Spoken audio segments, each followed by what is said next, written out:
വളരെ കാലം മുമ്പ് നന്മയും തിന്മയും സന്തുലിതാവസ്ഥയുടെ വക്കിൽ നൃത്തം ചെയ്തിരുന്ന കാലത്ത് ഹിരണ്യകശിപു എന്ന ശക്തനായൊരു അസുര രാജാവ് ജീവിച്ചിരുന്നു. അദ്ദേഹത്തിന്റെ സഹോദരനായ ഹിരണ്യാക്ഷനെ വിഷ്ണുവിന്റെ പന്നി അവതാരമായ വരാഹൻ ഇതിനകം വധിച്ചിരുന്നു. പ്രതികാരത്താൽ ജ്വലിച്ചുകൊണ്ട് ഹിരണ്യകശിപു തീവ്രമായ തപസ് അനുഷ്ഠിക്കുകയും ബ്രഹ്മാവിൽ നിന്ന് ഒരു വരം നേടുകയും ചെയ്തു. ഒരു മനുഷ്യനോ മൃഗത്തിനോ എന്നെ കൊല്ലാൻ കഴിയില്ല. അകത്തോ പുറത്തോ അല്ല, പകലോ രാത്രിയോ അല്ല, ആയുധം കൊണ്ടോ കരയിലോ വെള്ളത്തിലോ വായുവിലോ അല്ല. ബ്രഹ്മാവ് സൃഷ്ടിച്ച ഒരു ജീവിയെയും കൊണ്ട് ഞാൻ മരിക്കുകയില്ല. ഈ വരം ലഭിച്ചതോടെ അദ്ദേഹം അജയ്യനായി മാറി ഇങ്ങനെ പ്രഖ്യാപിച്ചു: ഞാൻ ദൈവമാണ്. അദ്ദേഹം വിഷ്ണുവിന്റെ ആരാധന നിരോധിക്കുകയും ലോകമെമ്പാടും ഭീകരത അഴിച്ചുവിടുകയും ചെയ്തു. എന്നാൽ വിരോധാഭാസം അതിന്റെ ദിവ്യമായ കളികൾ കളിച്ചു. അദ്ദേഹത്തിന്റെ സ്വന്തം മകൻ പ്രഹ്ലാദൻ ഒരു സമർപ്പിത വിഷ്ണു ഭക്തനായിരുന്നു.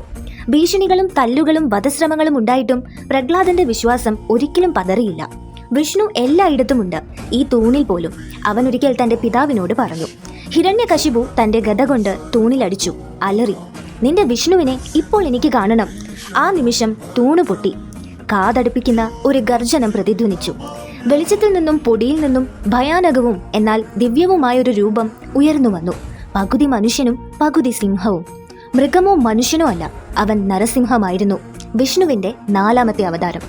സന്ധ്യാസമയത്ത്, പകലല്ല രാത്രിയല്ല, വാതിൽപ്പടിയിൽ, അകത്തോ പുറത്തോ അല്ല, നഖങ്ങൾ കൊണ്ട്, ആയുധങ്ങളില്ലാതെ, മടിയിൽ, കരയോ വെള്ളമോ വായുവോ അല്ലാതെ, നരസിംഹൻ ഹിരണ്യകശിപുവിന്റെ നെഞ്ചു കീറി അവന്റെ സ്വേച്ഛാധിപത്യം അവസാനിപ്പിച്ചു.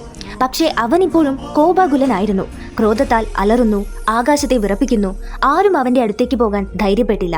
ദേവന്മാരോ ബ്രഹ്മാവോ പോലും. കൊച്ചു പ്രഹ്ലാദൻ മാത്രമാണ് അടുത്തേക്ക് വന്നത്, കൂപ്പുകൈകളോടെ, ഭക്തി നിറഞ്ഞ കണ്ണുകളോടെ. നരസിംഹം തൽക്ഷണം ശാന്തനായി ആൺകുട്ടിയെ ഉയർത്തി അനുഗ്രഹിച്ചു. അചഞ്ചലമായ വിശ്വാസമുള്ളവർ ഒരിക്കലും വീഴുകയില്ല. എല്ലാ തൂണിലും, എല്ലാ അണുവിലും, എല്ലാ ഹൃദയത്തിലും ഞാൻ എപ്പോഴുമുണ്ട്. നരസിംഹം വെറുമൊരു രൂപമല്ല, ധർമ്മം എപ്പോഴും അതിൻ്റെ ഭക്തരെ സംരക്ഷിക്കുമെന്ന സന്ദേശമാണ് അദ്ദേഹം. തിന്മ എത്ര സ്വാർത്ഥമായി നേടിയാലും ദിവ്യനീതി ഒരു വഴി കണ്ടെത്തും. ഏറ്റവും ഇരുണ്ട ഭയത്തിൽ പോലും സ്നേഹവും ഭക്തിയും ശക്തമാണ്. കോപത്തിന്റെ ഗർജനങ്ങൾ മുതൽ വിശ്വാസത്തിന്റെ നിശബ്ദത വരെ നരസിംഹം നമ്മെ ഓർമ്മിപ്പിക്കുന്നു. തിന്മ അതിന്റെ പരിധി ലംഘിക്കുമ്പോൾ ദൈവത്വം മായയെ കീറി മുറിച്ച് സന്തുലിതാവസ്ഥ പുനഃസ്ഥാപിക്കും. നിയമങ്ങൾ കൊണ്ടല്ല, ബലപ്രയോഗത്തിലൂടെയല്ല, പക്ഷേ സത്യങ്ങൾ കൊണ്ട്. ജയ് നരസിംഹം, ജയ് വിഷ്ണു.